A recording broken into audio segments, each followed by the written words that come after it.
Sering disebut dengan ayat 16 itu sering menyebut yaitu dengan kata roh. Dan kemudian mereka itu mengartikan dan juga memahami bahwasanya ruh itu ada yang namanya juga dengan ruhnya Tuhan, yang dimana ruh tersebut tidak diciptakan.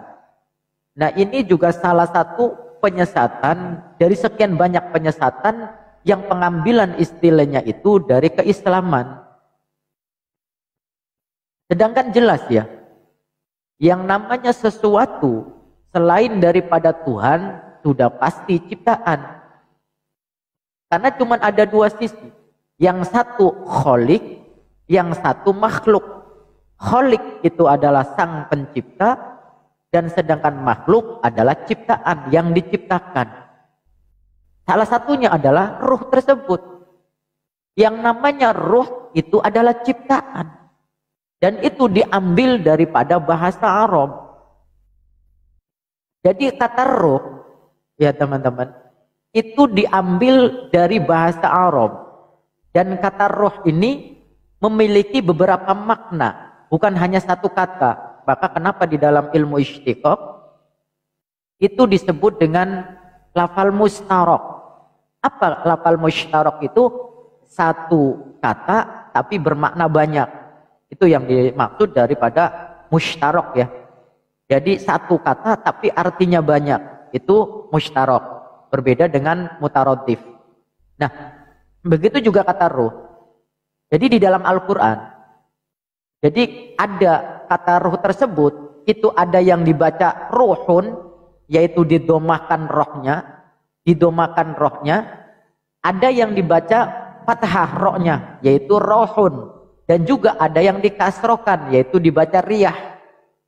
Jadi huruf ro, wawu, dan juga ha, atau juga ro, ya, dan ha itu asalnya sama ya.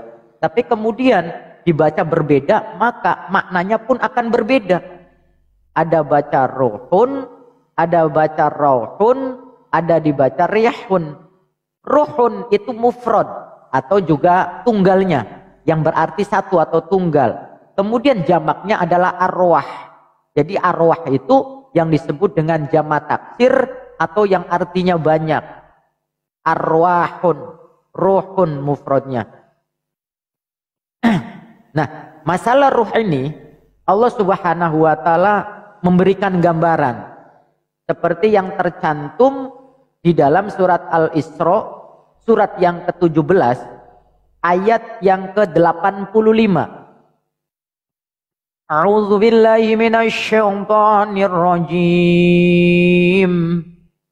Umat Islam itu, teman-teman ya, kita dianjurkan bahwasanya sebelum membaca ayat suci Al-Quran itu membaca ta'awudz, karena ada perintahnya, fa idza qara'tal Qur'an fasta'iz billahi minasyaitonir rajim.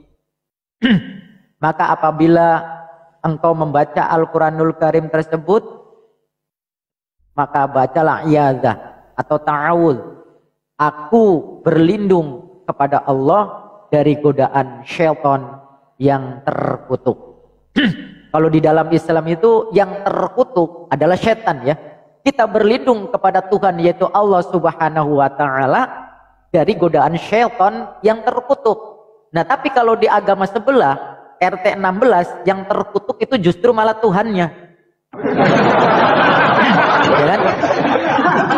Di dalam Islam itu jelas yang terkutuk adalah syaitan. Yang terlaknat adalah syaitan. Maka kita berlindung kepada Allah dari godaan syaitan yang terkutuk. Tapi yang sebelah, di yang sebelah sono, yang terkutuk justru malah Tuhannya. Dan yang menjadi aneh, umatnya bangga dan berbahagia, euforia dengan keterkutukan Tuhannya tersebut. Na'udzubillah, tsumma na'udzubillah. Kita kembali lagi ke poin tadi, ruh ya. Oke, catat ya. Di dalam surat Al-Isra itu surat yang ke-17 ayat yang ke-85. Yas'alunaka 'anir ruh Qulir ruhu min amri rabbi wa ma utitum minal ilmi illa qalila. Dan ketika mereka bertanya kepadamu Muhammad tentang persoalan yaitu roh, qul, kata Allah, ar-ruhu min amri rabbi, bahwasanya persoalan roh, permasalahan roh itu adalah bagian dari perkara Tuhanku, min amri rabbi. Min ini kalau di dalam kaidah ilmu nahwu shorof bermakna ba'dun, sebagian. Itu teman-teman ya. Jadi Muslim itu ketika mengkaji Al-Quranul Karim sesuai dengan disiplin keilmuan. Wa ma utitum minal ilm. Ruh itu persoalan dan permasalahan daripada Tuhan kita, yaitu Allah Subhanahu wa taala. Wa ma utitum minal ilmi illa qalila. Dan Allah Subhanahu wa taala memberikan keterangan, penjelasan tentang ruh tersebut itu hanya sedikit. Maka seringkali kita bernarasi seperti ini ketika ditanya masalah ruh. Oh, kalau masalah ruh kita tidak bisa menjelaskan apa-apa karena hanya Tuhan yang tahu. Memang benar. Tetapi di situ ada yang namanya mustasna atau istisna. Illa qalila, kecuali sedikit. Coba kalau kita amati sedikit teman-teman. Yang namanya sedikit, coba mungkin barangkali ada yang ikhlas menjawab. Yang namanya sedikit itu ada atau tidak ada sama sekali? Coba. Yang namanya sedikit itu ada atau tidak ada sama sekali?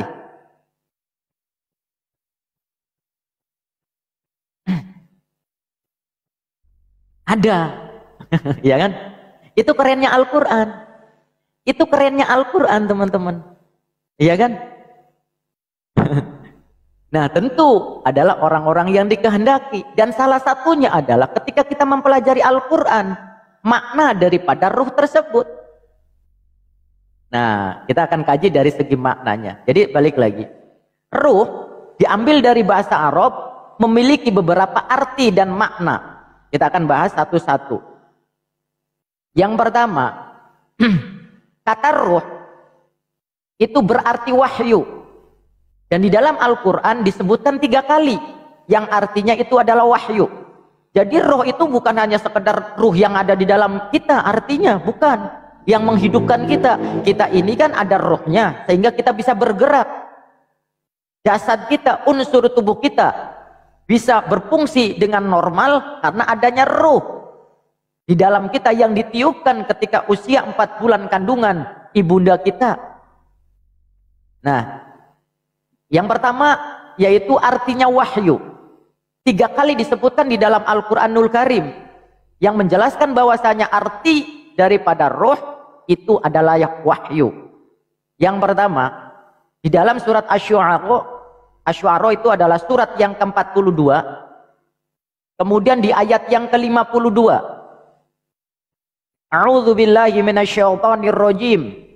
Wa kadzalika auhayna ilaika ruham min amrina ma kunta tadri mal kitab walal iman walakin ja'alnahu nuran nahdi bihi man nasya min ibadina innaka wa innaka latahdi ila siratim mustaqim.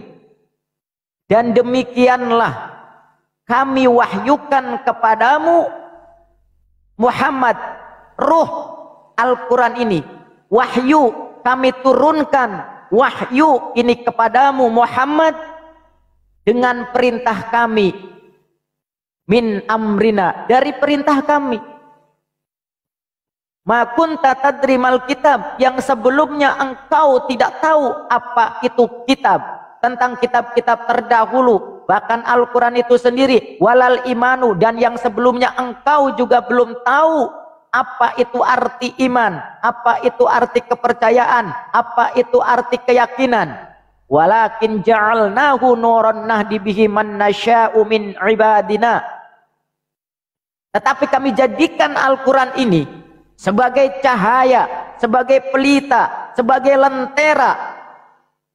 Dengan itu kamu memberikan petunjuk kepada siapa yang kami kehendaki, sebagai wasilah hidayah dari Allah Subhanahu wa taala di antara hamba-hamba yang kami kehendaki. Wa innaka latahdi ila siratim mustaqim, dan pastinya engkau benar-benar membimbing manusia tersebut ke jalan yang lurus. Satu poin, ya, berarti ruh adalah artinya wahyu. Kemudian di dalam yang kedua, terdapat di dalam surat An-Nahl. An-Nahl ini adalah surat yang ke-16, ya, dan itu tercantum di dalam ayat yang kedua. Allah Subhanahu wa taala berfirman, yunazzilul malaikata birruhi min amrih ala man yasha'u min ibadihi an anziru annahu la ilaha illa ana fattaqun. Dan menurunkan para malaikat dengan membawa wahyu birruhi. Turunlah para malaikat untuk membawa wahyu min amrihi, dari perintah Tuhannya, ala may yasha'u min ibadih, kepada orang-orang yang dikehendaki dari hamba-hambanya. Untuk apa? An angziru, untuk memberi peringatan. Hei manusia, itu manusia, anak yang lahir dari manusia juga. Masa kamu dituhankan? Hei manusia, itu orang adalah utusan, jangan dituhankan. An angziru, untuk memberikan peringatan wahyu Al-Quran ini. Hei manusia,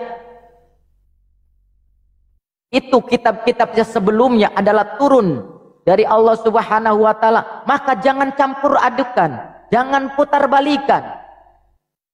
Hei manusia, tidak mungkin yang namanya Tuhan itu lemah, yang namanya Tuhan itu mengantuk, yang namanya Tuhan itu nete, yang namanya Tuhan itu lapar, yang namanya Tuhan itu digampar, yang namanya Tuhan itu dicaci maki, yang namanya Tuhan itu sampai digantung. Tidak mungkin. Maka wahyu Al-Quran ini an angziru, untuk memberikan peringatan. Di antara sekian banyak peringatannya tersebut, di dalam surat An-Nahl ayat 2 tersebut menjelaskan annahu la ilaha illa ana. Kata Allah, tidak ada Tuhan selain aku, kata Allah. Tidak mungkin ada penyaingku, kata Allah. Tidak mungkin ada yang setara denganku, kata Allah. Dari Tuhan-Tuhan yang kalian tuhankan itu tidak layak dipertuhankan. Apalagi dia jelas-jelas menyatakan dirinya utusan. Apalagi jelas-jelas dia menyatakan punya Tuhan. Apalagi dia jelas-jelas memiliki sesembahan. Maka itu bukanlah Tuhan. Ila ana, kecuali aku, kata Allah Subhanahu wa ta'ala. Fattaqun, maka takutlah kepadaku, maka bertakwalah kepadaku. Kenapa kalian tidak takut padaku, kata Allah, sedangkan aku yang menciptakannya? Itu.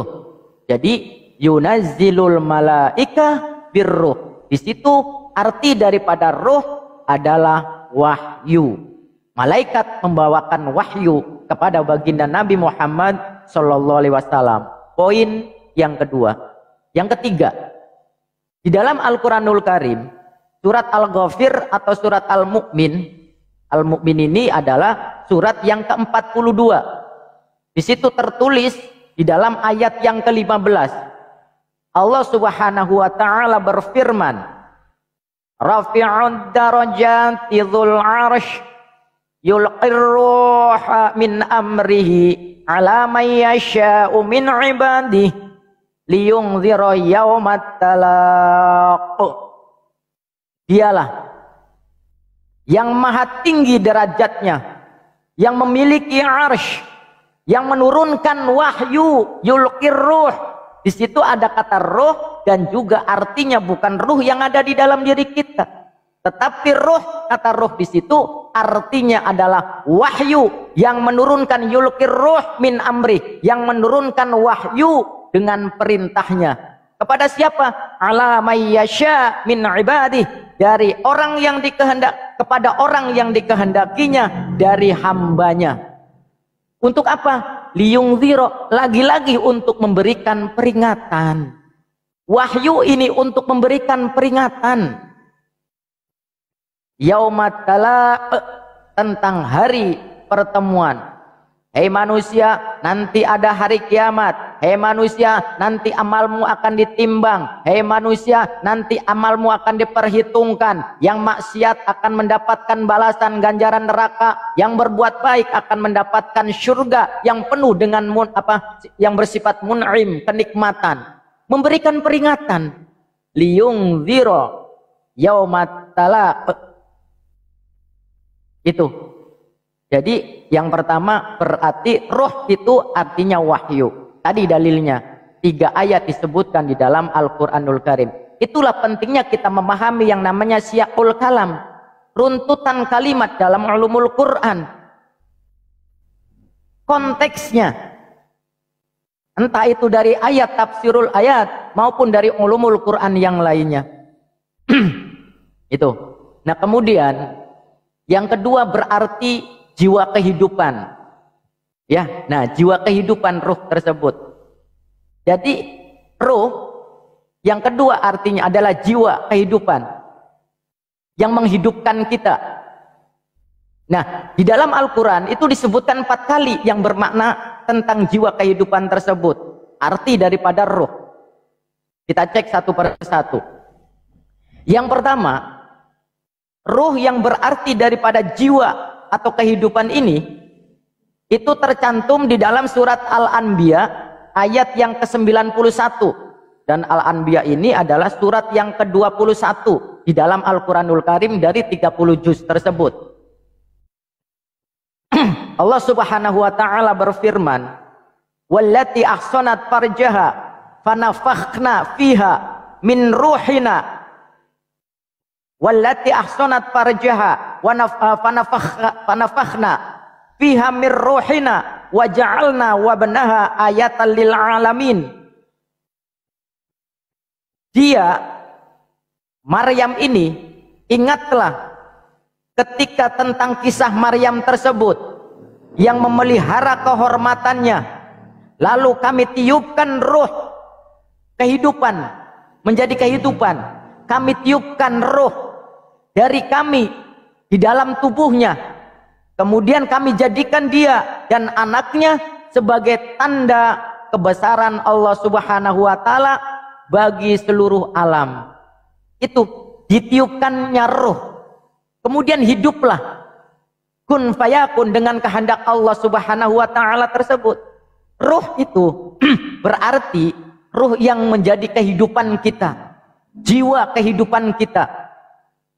Ahsanat farjaha fanafakhna fiha mir ruhina. Ada kata ruh tapi bukan artinya wahyu, tapi ruh kehidupan yang menggerakkan kita. Ya betul, bukan roti kehidupan ya. Soul, spirit. Oh ya betul, soul atau spirit ya Ukti. Masya Allah, luar biasa. Itu ya, maklum kalau saya kan dari pelosok ya. Jadi nggak ngerti spirit ya. Tuh artinya, coba dari sekian arti saya harapkan teman-teman ketemu, terutama buat adik-adik saya yang belum mengetahui, ketika ada sekelompok dari Bani Salemba mengartikan beda ya. Ini mudah-mudahan bisa jadi referensi bahwasanya mereka itu memang menyesatkan, yaitu salah satunya ruh. Jadi artinya ruh kehidupan kita ya, sehingga kita menjadi bisa hidup seperti ini, ya kan? Itu yang pertama. Kemudian dalil yang kedua terdapat di dalam surat As-Sajdah, yaitu ayat yang ke-9. As-Sajdah ini adalah surat yang ke-38 dari 30 juz di dalam Al-Quran tersebut. Di situ disebutkan tsumma sawwahu wa nafakha fihi min ruhihi wa ja'ala lakumus sam'a wal absara wal af'idah qalilan ma tashkurun. Waalaikumsalam warahmatullahi wabarakatuh.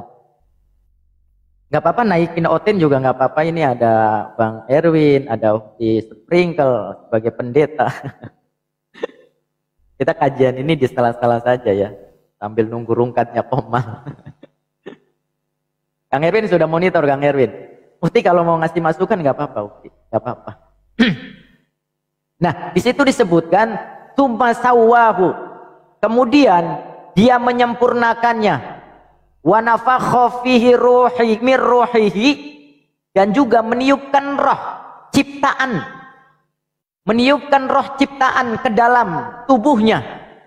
Wa ja'ala lakumus sam'a, kemudian menjadikan pendengaran, wal absor, dan juga penglihatan, wal afidah, dan juga nurani, kolbu, hati nurani, lubuk hati. Qalilan ma tashkurun. Sayangnya kata Allah, sedikit yang mau berpikir, sedikit yang mau bersyukur. Mohon maaf. Coba aja, banyak kita tidak mau bersyukur, introspeksi. Betapa luar biasanya kedua telinga kanan atau kedua telinga kita, yang kanan dan yang kiri, tetapi tidak mampu memanfaatkan pendengaran ini dengan baik. Ketika nyampainya sebuah kebenaran, masuk telinga kanan, keluar telinga kiri. Masuknya utusan, keluarnya Tuhan. Masuknya sesembahan, keluarnya malah disembah. Tidak menggunakan pendengaran ini dengan baik. Yang terdengar, hei, itu utusan. Yang masuk dalam akal adalah Tuhan. Yang dibacakan itu adalah sesembahan. Yang masuk dalam memori, oh, gue nggak peduli, pokoknya Yesus Tuhan. Tidak menggunakan pendengaran kita dengan baik. Wal absor, kemudian juga penglihatan. Tadi sedikit sudah disinggung oleh gurunda kita, Bang Zuma ini ya. Mudah-mudahan beliau selalu diberikan kesehatan. Wal absor, alhamdulillah saya udah sholat ya, kaki tadi. Ya di sini udah lewat ya sholat subuh di sini. Penglihatan, tidak menggunakan penglihatannya ini dengan baik. Baik itu mencerna ayat-ayat Allah yang tersirat, apalagi yang tersurat. Yang tersirat saja tentang alam raya dan lingkungan ini begitu megah, panorama yang begitu indah. Yang tersurat saja, yang tercantum, yang termaktub, yang tertulis, dia tidak menggunakan penglihatannya. Jelas-jelas di situ, aku bersyukur kepadamu Bapa Tuhan langit dan bumi. Mana yang menjadi Tuhan jelas, mana yang menjadi hamba jelas. Yang terlihat melotot padahal membacanya. Melotot, dipampang di monitor, dipampang di media cetak. Tetapi apa? Yang ada dalam angan-angan mah, gua peduli, pokoknya Yesus Tuhan. Penting Yesus Tuhan Pak Ustadz. Iya. Maka kata Allah, qalilan ma tashkurun, hanya sedikit yang mau bersyukur ketika diberikannya penglihatan kedua mata ini. Wal afidah, kemudian nurani. Kita berikan nurani ini. Tapi ketika yang hadir adanya perdiskusian, tidak sedikit mereka tidak menggunakan nuraninya ini untuk mencari sebuah kebenaran. Yang dicari adalah pembenaran. Bahkan yang timbul adalah cacian, makian, hinaan. Karena tidak menggunakan afidah ini dengan baik.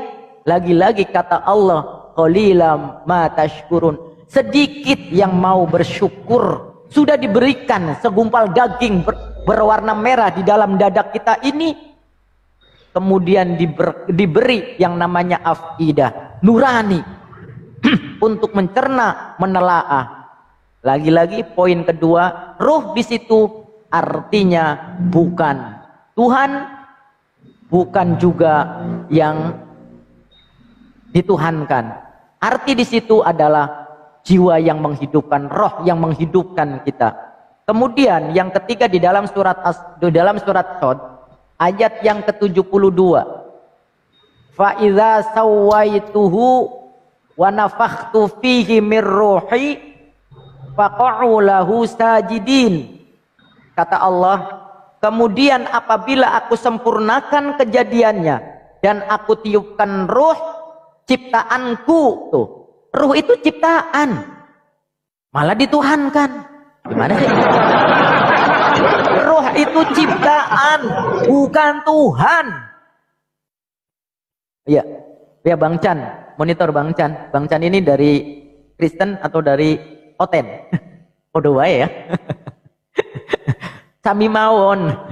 Abang dari Muslim apa dari Kristen abangku? Monitor. Laskar Kristus. Woi, keren. Loh, Yesusnya dibantai udah berpuluh-puluh tahun, udah ribuan tahun loh dibantainya. Kenapa laskarnya baru datang? Keren, gimana ini teman-teman? Tuhannya dibantai 2000 tahun yang lalu, digampari 2000 tahun yang lalu, diludahi 2000 tahun yang lalu, bahan mohon maaf ditelanjangin 2000 yang lalu, laskarnya baru muncul 2025. Aduh, telat abang Bu. Tapi Tuhan kami hidup. Kalau Tuhan kalian kan mati di kuburan. Siapa Tuhan? Siapa lagi? Tuhannya Muslim yang mana bang? Yang mana Tuhannya Muslim di kuburan bang? Nah ini salah satunya teman baru disinggung ya. Wasam'a wal absara wal afidah, diberi pendengaran, diberi penglihatan, diberi hati nurani, tapi tidak mau memanfaatkan dengan baik. Ini salah satu contohnya. Tuhannya katanya hidup kembali. Loh, yang namanya hidup kembali itu berarti pernah modiar. Masa Tuhan pernah modiar? Cobalah berpikir. Ini loh Pak Ustadz, logika menurut Kristen itu Tuhan itu yang memang dikatakan Tuhan itu yang pernah mati hidup kembali, itu yang bisa dikatakan Tuhan, bukan yang abadi. Nah itu terbaliknya di situ. Iya. Ya abang ada yang mau disampaikan lagi ya bang? Tadi abang mengatakan bahwasanya Tuhan itu mati. Muslim itu Tuhannya maha hidup, tidak pernah mati abangku. Gimana bang? Abang berarti Tuhannya pernah mati gitu ya? Abang Tuhannya pernah mati? Halo? Bang jangan pingsan bang, katanya Laskar Kristus. Aduh lemah banget. Katanya Tuhan Laskar kucing kan nggak kelihatan. Mana tuh? Nggak ada Tuhan. Iya. Sama. Tuhannya Musa juga tidak kelihatan. Tuhannya Abraham juga tidak kelihatan. Tuhannya Musa dan Yesus juga tidak kelihatan, sama. Tidak pernah mendengar suaranya. Sama. Abang Tuhannya kelihatan. Abang Tuhannya kelihatan, Bang. Bang Chan. Abang Tuhannya kelihatan. Saya tanya. Musa kan, kalau Musa kan dia Tuhan menampakkan diri berwujud api. Tertulis. Gimana? Mana kalian? Mana Muslim ada? Gimana? Saat kimia. Abang salah info, Bang. Oke, saya nanya, Bang. Abang Tuhannya kelihatan, nggak ada dalil bahwasanya Tuhannya Muslim itu zat kimia, nggak ada dalil. Jadi abang, ini yang penonton kan masih banyak, jangan mempermalukan gitu loh. Jangan mempermalukan bahwasanya apa yang ada di dalam otak Anda itu isinya blekuta. Ya bang ya, ini pertama tidak ada dalil di situ. Tapi saya tadi belum dijawab sama abang.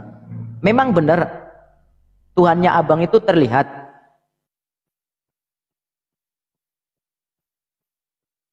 Bang, Tuhannya abang terlihat.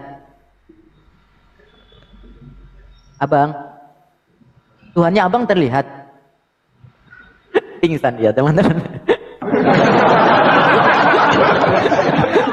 Inilah kadang-kadang Pak Ustadz ya.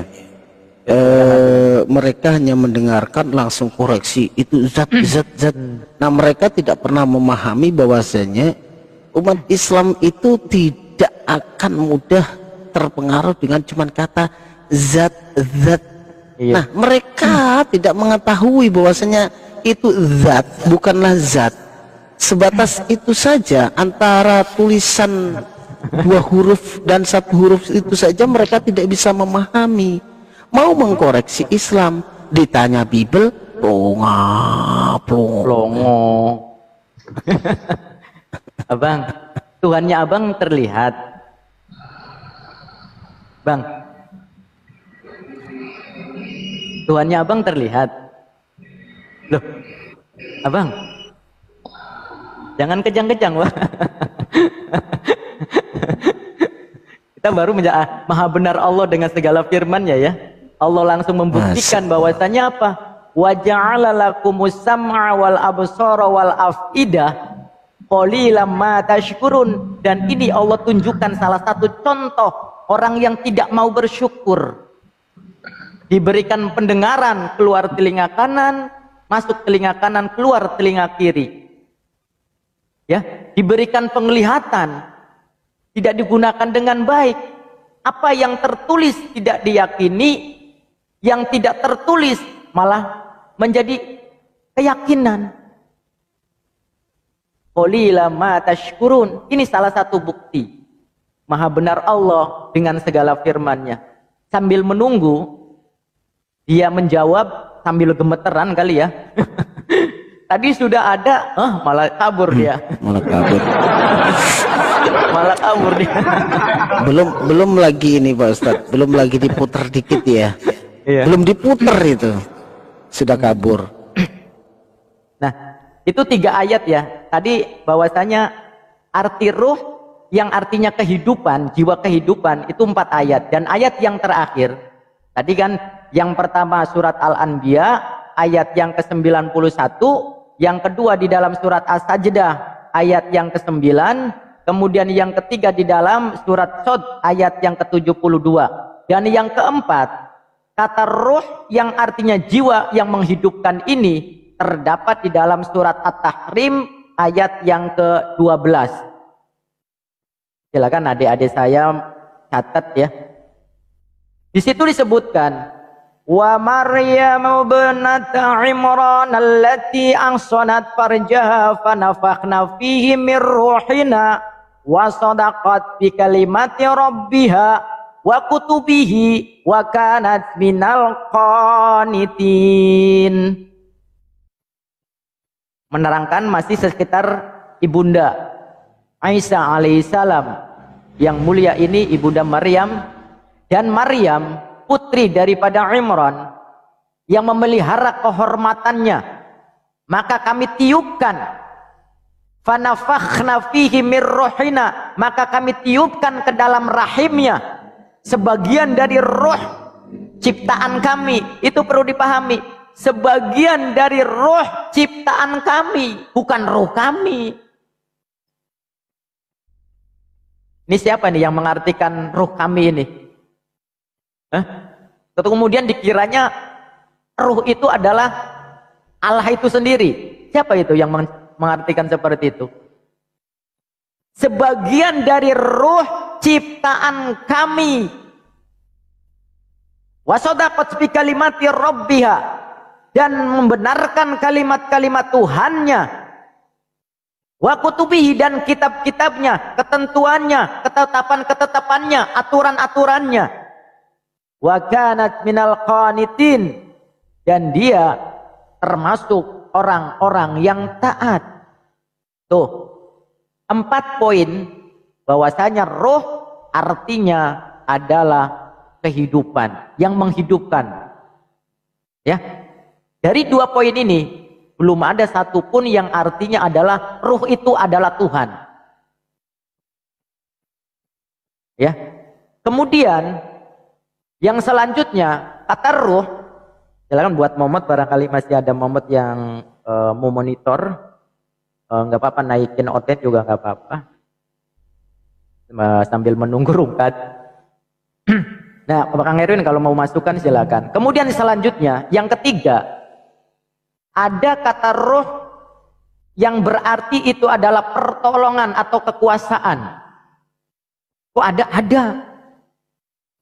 Ruh itu juga bisa berarti namanya pertolongan atau juga kekuasaan, tergantung yang tadi disebut, yang namanya siyaqul kalam, runtutan kalimatnya, konteksnya. Jadi ketika kita mau mengartikan Al-Quranul Karim, itu harus mengerti konteksnya dulu. Nah, kata ruh yang berarti daripada pertolongan maupun kekuasaan tersebut terdapat di dalam surat Al-Mujadalah ayat yang ke-22. Dan luar biasa ini, surat Al-Mujadalah adalah salah satu surat di mana setiap ayatnya itu tertulis, tercantum, termaktub lafal Allah. Dari ayat 1 sampai terakhir surat Al-Mujadalah, di setiap ayatnya tercantum nama Allah Subhanahu wa ta'ala. Maka di dalam Al-Quran tersebut nama Allah itu disebutkan kurang lebih 2679. Maka tidak tahu malu ketika tongol yang namanya Aliteng mengaku-ngaku Allah itu, menukil, mengkutil lafal Allah tersebut, kemudian dicantumkan di dalam bukunya. Tidak tahu diri mereka. Siapakah itu? Bani Salemba. Maka mudah-mudahan kita doakan guru-guru kita, senior-senior kita, dan juga teman-teman yang masih giroh menegakkan kalimat Allah. Ini adalah kebenaran.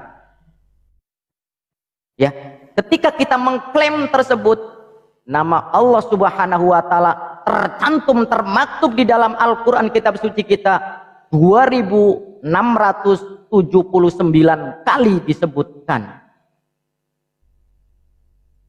Nah, kalau di sebelah Kang Erwin, teman-teman, ada nggak bahasa Yunani Allah?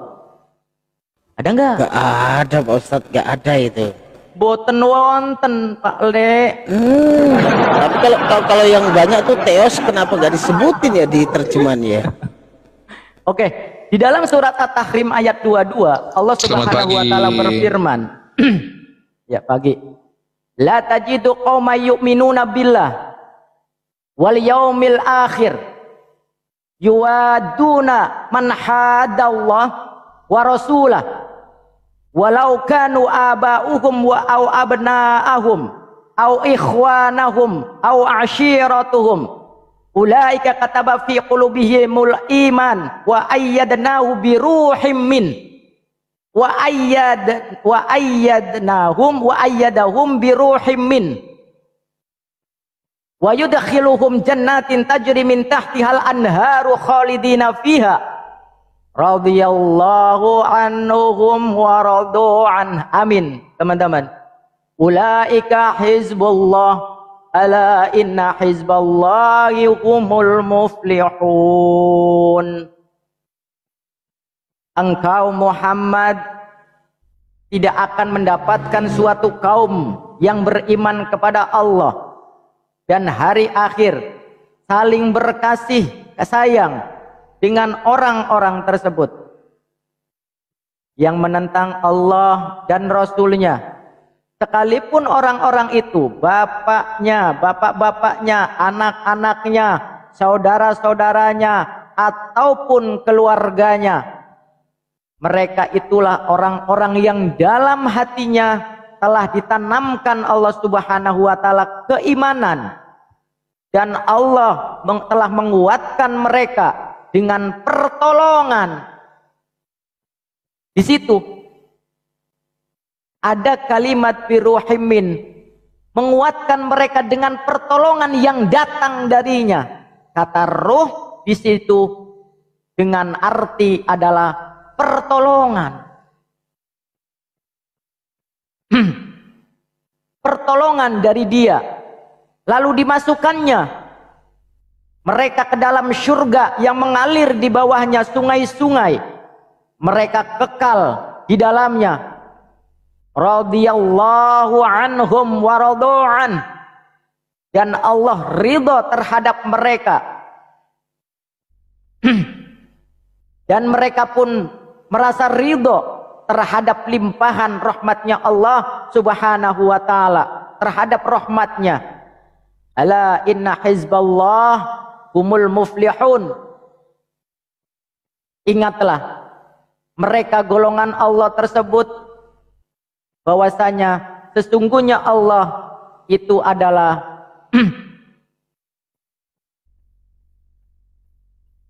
mohon maaf, mereka adalah golongan Allah, dan sesungguhnya Allah Subhanahu wa taala itu adalah dari golongan orang-orang yang beruntung, yang menganugerahi, yang meridhoi dari orang-orang yang beruntung tersebut. Ingatlah, sesungguhnya Allah mengikuti.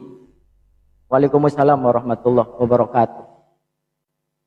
Ridho terhadap orang-orang yang beruntung. Nah, itu diantara daripada arti kata ruh. Oke, dari 3 poin ini tidak ada satupun arti daripada ruh itu adalah Tuhan. Ruh itu adalah Tuhan itu sendiri.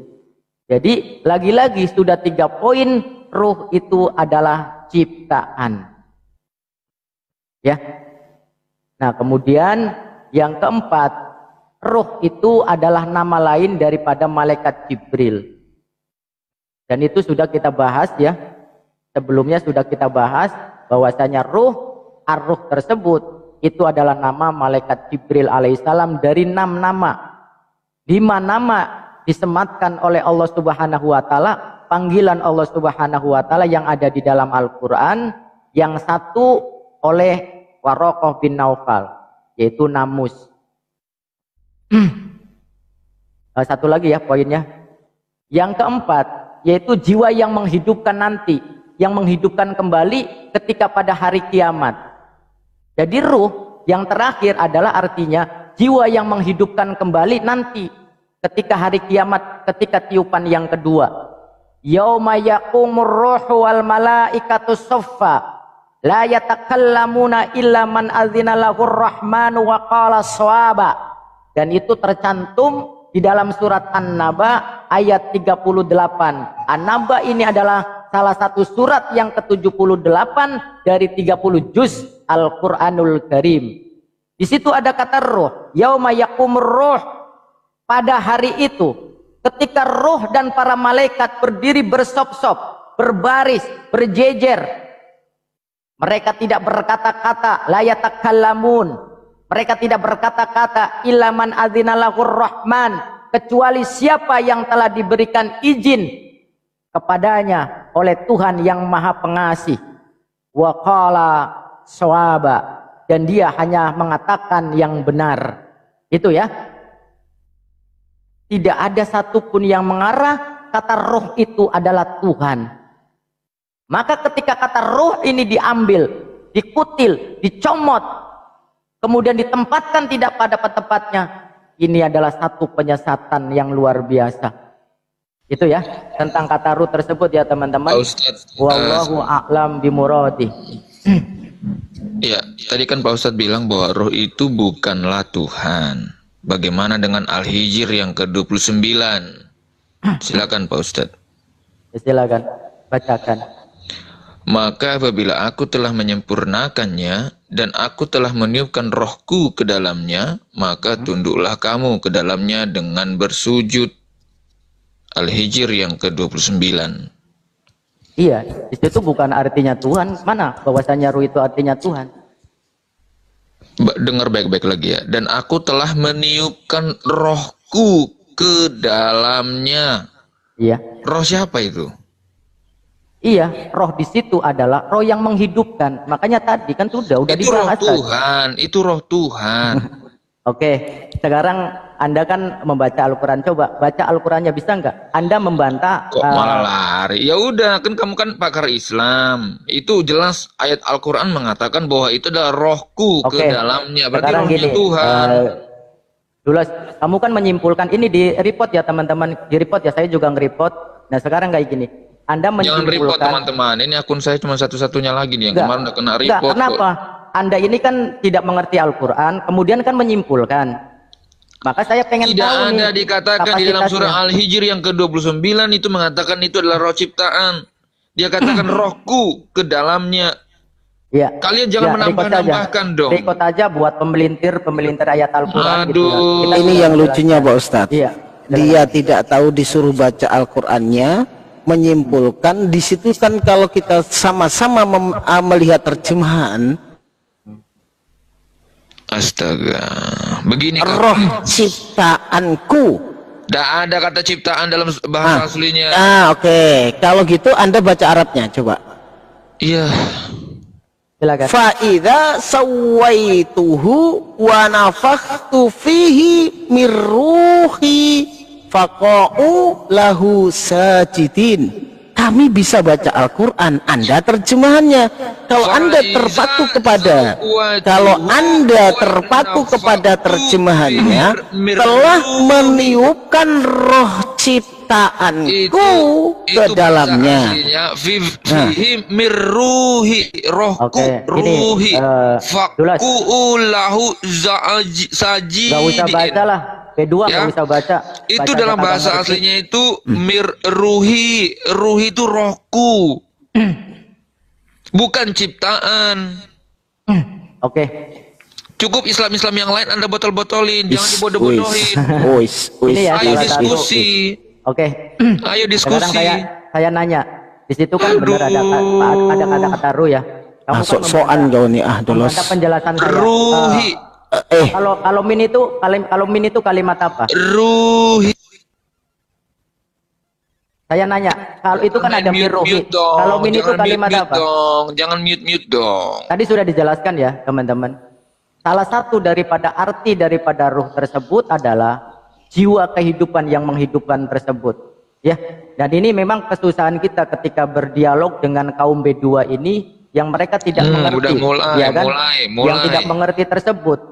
Emang kamu tidak makan B2? Emang kamu tidak makan B2? Kan kau bilang kaum B2. Kaum pemakan B2. Kamu bukan pemakan B2. Jangan main mute dong, jangan main mute ya. Jangan kejang-kejang gitu, langsung. Nggak ada yang orang kejang-kejang di sini. Takut. Nggak ada yang takut sama kamu. Sedikit Pak Ustadz ya. Coba kamu kalau ngomong tuh gantian. Pada saat kamu bertanya, coba kamu baca di Al-Hijr ayat sebelumnya. Di situ jelas, ingat ketika Tuhanmu berfirman kepada malaikat, sesungguhnya aku akan menciptakan seorang manusia dari tanah liat kering dan lumpur hitam yang dibentuk. Nah, di situ setelah itu meniupkan roh kepada siapa? Kepada ciptaan Allah yang dibentuk, yaitu manusia tadi dari tanah liat kering itu, gitu loh. Iya. Kan jelas itu. Ya ini gini loh Pak Ustadz. Gini Pak Ustadz ya. Bantu mute ya. Bentar Pak Ustadz. Surah Maryam yang 17, Surah Maryam 17. Ayat ini ya, kotoran itu yang bernyawa ini. Kotoran yang bernyawa ini tolong mute ya. Bantu tolong. Bukan roh Jibril, ada kata Jibril dalam surah Maryam 17. Daripada gini ya Pak, pembohong. Makanya kenapa? Ya itulah ya teman-teman ya, salah satu daripada kebobrokan dan penyesatan yang tadi. Maka kenapa saya sekarang lagi hobi untuk menggali satu kata per kata dari istilah-istilah yang diambil, yang dicomot gitu ya, yang dicuri, kemudian ditempatkan tidak pada tempatnya, ya kan? Dan salah satunya itu, jadi salah satu kata ruh. Dari sekian banyak penjelasan tersebut, tidak ada yang satupun mengarah bahwasanya ruh itu adalah Tuhan. Maka kenapa tadi mirruhi, di situ ada yang namanya huruf jer. Huruf jer itu bermakna ba'dun, salah satunya. Dan itu adalah yang dimaksud sebagian dari roh ciptaannya. Maka kenapa ketika kita memahami Al-Quranul Karim, ketika kita mengkaji Al-Quranul Karim, membutuhkan ulumul Quran dari sekian banyak ilmu-ilmu Al-Quran tersebut.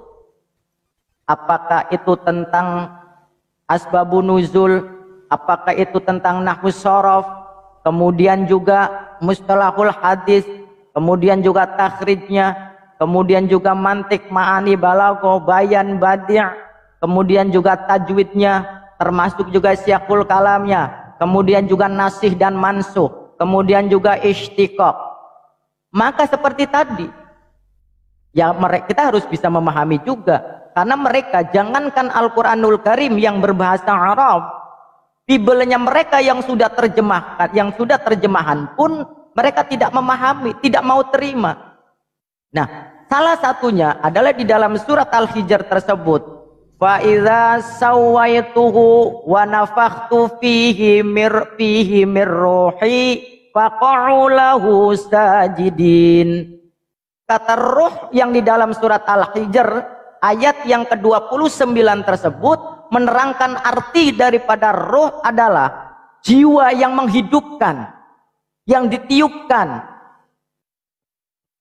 Bukan ruhnya Theo, bukan ruh Allah. Ada analogi yang simpel. Ketika saya memiliki sebuah kendaraan, katakanlah itu Pajero. Itu Pajero Miftah. Apakah ketika teman-teman mengatakan itu Pajero Miftah, apakah saya itu Pajero atau Pajero itu saya? Tidak.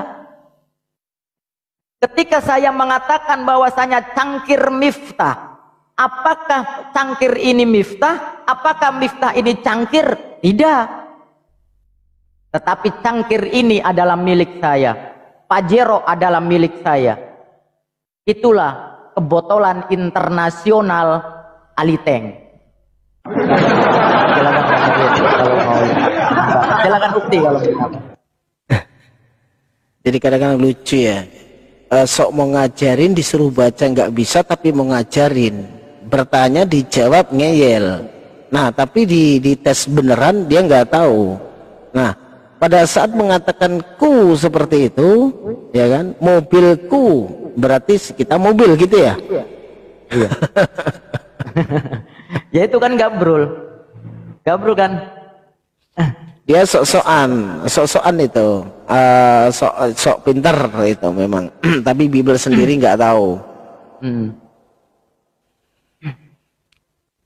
Dan lagi-lagi itu adalah penyesatan dari sekian banyak penyesatan di dalam Bible ya teman-teman. Ya kan. Nah sekarang kayak gini, teks originalnya sendiri apa coba? Sidolos kepanasan di bawah Pak Ustadz. Dia kepanasan di bawah. Pantatnya kejang-kejang tuh Pak Ustadz. Sidolos itu. Ya saya juga mau berdiskusi dengan orang yang mau berdiskusi ya. Setidaknya ketika tidak memiliki kapasitas, ya paling tidak bertanya. Setidaknya bertanya. Gitu kan? Kalau tidak memiliki kapasitas, ya setidaknya bertanya. Sekarang naikkan lagi. Kalau misalkan mau menyimpulkan, maka setidaknya memiliki kapasitas, memiliki kapabilitas, dan juga disiplin keilmuan yang sedang dikaji. Paling tidak itu. Nah, orang ini Dulos ini botolnya internasional kok mau menggali Al-Quran.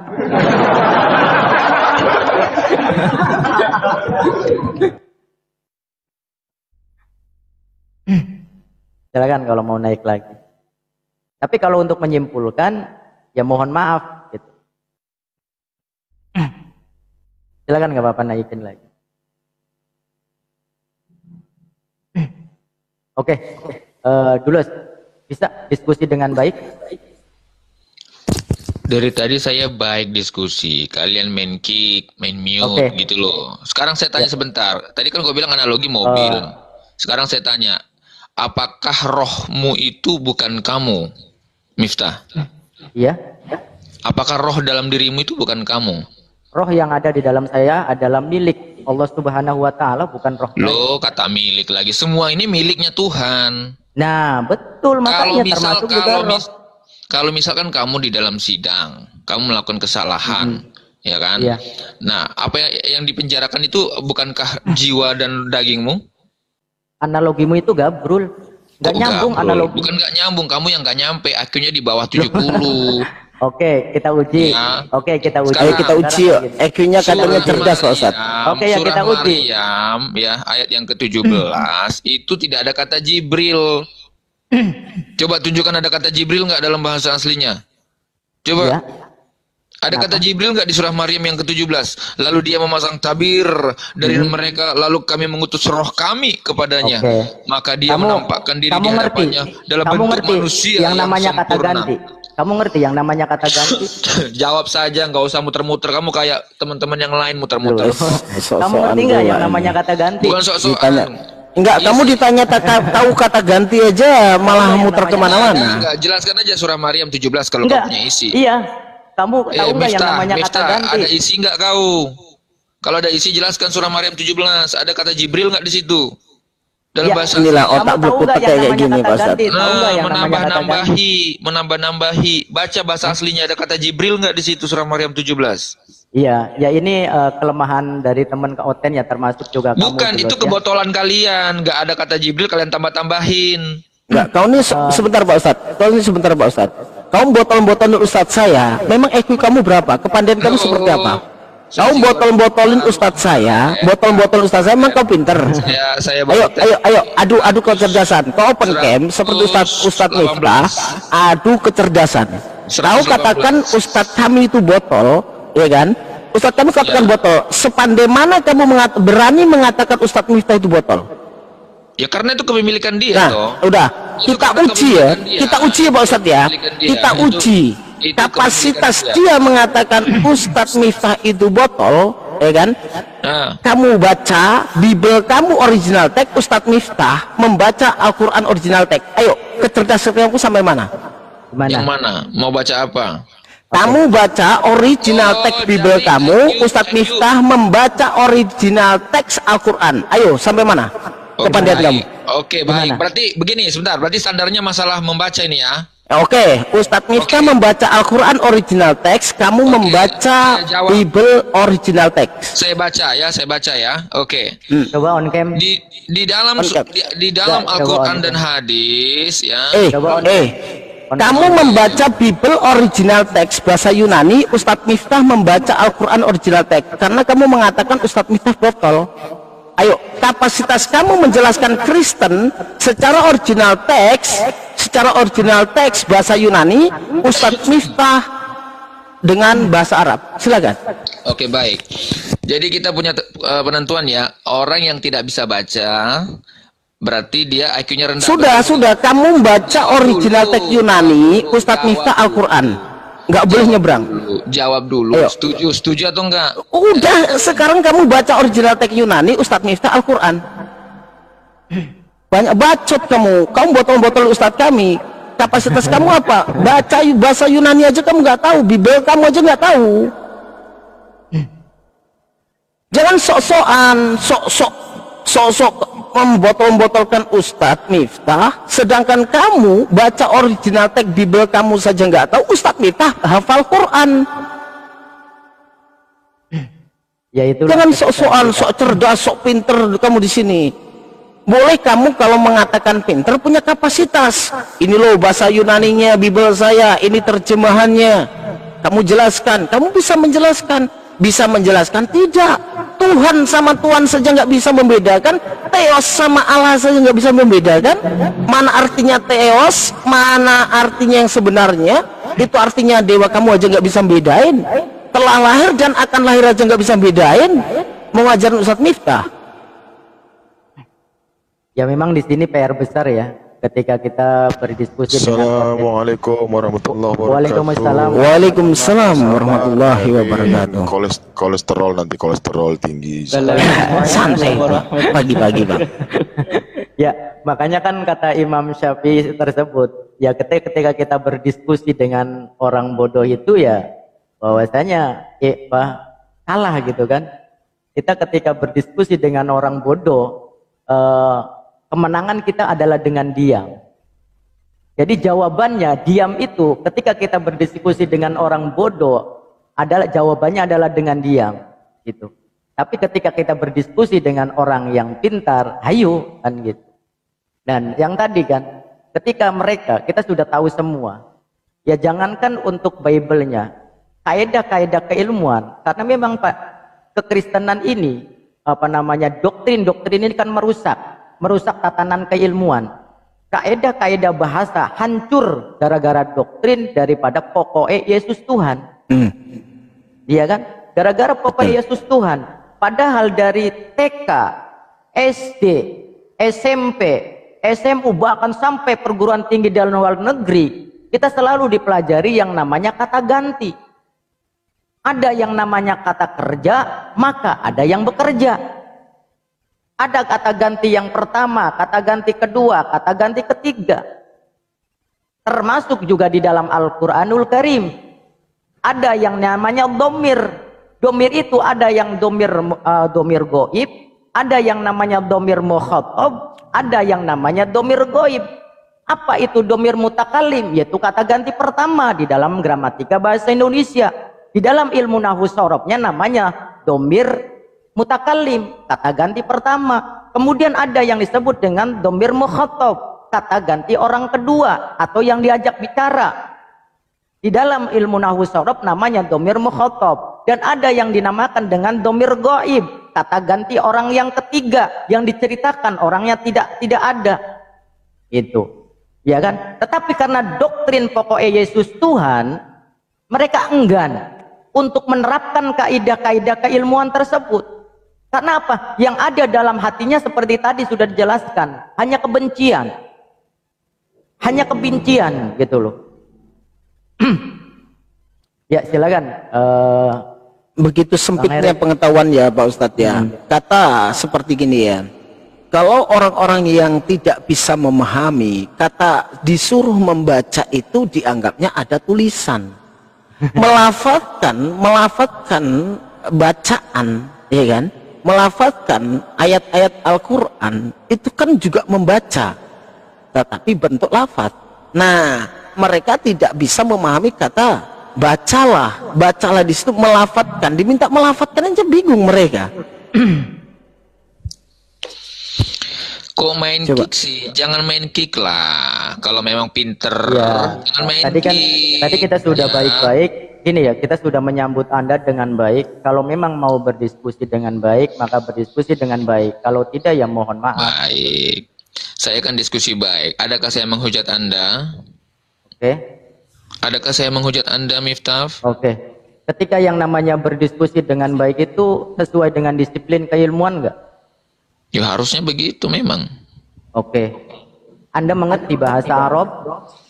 Saya tidak mengerti bahasa Arab. Oke. Anda mengerti Al-Quranul Karim? Saya tidak mengerti Al-Quran dan keislaman kalian. Berarti tugas Anda itu mendengarkan atau mau komplain? Saya bertanya. Ya, berarti ketika bertanya tersebut kewajiban Anda itu mendengarkan penjelasan atau mau menginterogasi? Baik, menjelaskan penjelasan. Silakan Maryam 17. Apakah ada kata Jibril di sana? Silakan. Nah, saya mute. Iya. Di dalam surat Maryam, Jibril tersebut ada yang namanya kata ganti. Kata ganti orang ketiga. Maka di situ ada yang dinamakan dengan kalimat fiil. Yang namanya fiil itu pasti ada fa'il. Maka termasuk juga di dalam surat Maryam ayat yang ke-17 tersebut dikatakan di dalam firman-Nya Allah tersebut yang sedang menerangkan bahwasanya apa? Allah Subhanahu wa taala berfirman, "Fattakhazat min dunihim hijaban fa arsalna ilaiha ruhana fatamatsala laha basyaron tawiyya." Kata ruh tersebut di situ adalah menerangkan tentang ruh yang ditiupkan kepada makhluknya tersebut sebagai jiwa kehidupan. Kata ruh di situ bahwasanya apa? Di situ malaikat Jibril yang membawa. Kata ruh di situ nama lain daripada malaikat Jibril. Malaikat Jibril memiliki beberapa nama lain. Yang pertama adalah salah satunya ar-ruh.